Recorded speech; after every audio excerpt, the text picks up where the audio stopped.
Tiruvuru MLA Kolikapudi Srinivasarao వ్యవహారంపై TDP high command నివేదిక కోరింది.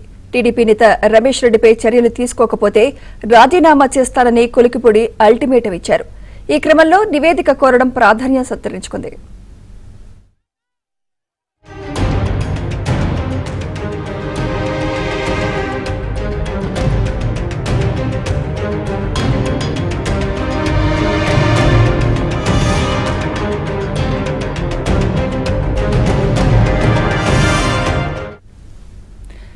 తిరువూరు ఎమ్మెల్యే కొలికిపూడి శ్రీనివాసరావు వ్యవహారంపై టీడీపీ హైకమాండ్ నివేదిక కోరింది. టీడీపీ నేత రమేష్ రెడ్డిపై చర్యలు తీసుకోకపోతే రాజీనామా చేస్తానని కొలికిపూడి అల్టిమేటం ఇచ్చారు. ఈ క్రమంలో నివేదిక కోరడం ప్రాధాన్యత సంతరించుకుంది.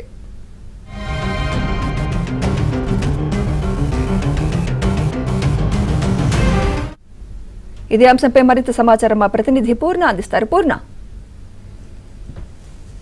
మిత్ర, ఏదైతే కొలికిపూడి శ్రీనివాసరావు వ్యవహారం చిలిచిరి గాలివానగా మారిందని చెప్పుకోవచ్చు.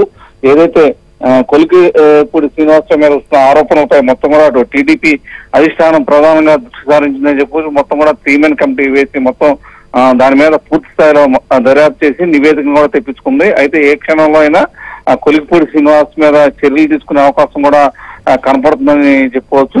ప్రధానంగా చూస్తే కనుక ఏదైతే ఇష్యూ జరిగిన గిరిజన తండాకు చెందిన మహిళ ఇష్యూ మీద మొత్తం కూడా కొలికిపూడి దానికి సంబంధించిన వ్యక్తి ఎవరైతే రమేష్ రెడ్డి ఉన్నారో ఆయన వెంటనే అతనిపై చర్యలు తీసుకోవాలంటూ కూడా కొలికిపూడి శ్రీనివాస్ చెప్పడం జరిగింది. ఆ తర్వాత 48 గంటల్లోపు ఆయన మీద చర్యలు కానీ తీసుకోకపోతే తాను రాజీనామా చేస్తానని ప్రకటించడం అది స్థానికంగా సంచలనం కలిగిస్తుందో అటు పార్టీ అధిష్టానం కూడా దీని మీద ప్రధానంగా దృష్టి సారించింది.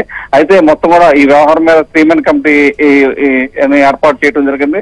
అయితే ఈ 3 మెన్ కమిటీ రిపోర్ట్ ని పల్లా శ్రీనివాసరావుకి కొద్దిసేపు క్రితం ఇవ్వడం జరిగింది. ఆ రిపోర్ట్ ఆధారంగా కొలికిపూడి శ్రీనివాసరావు మీద ఎటువంటి చర్యలు తీసుకోవాలి ఏంటి అనే దాని మీద కూడా టీడీపీ అధిష్టానం అయితే ఆలోచిస్తుంది. Sumitra, right, thank you Purna.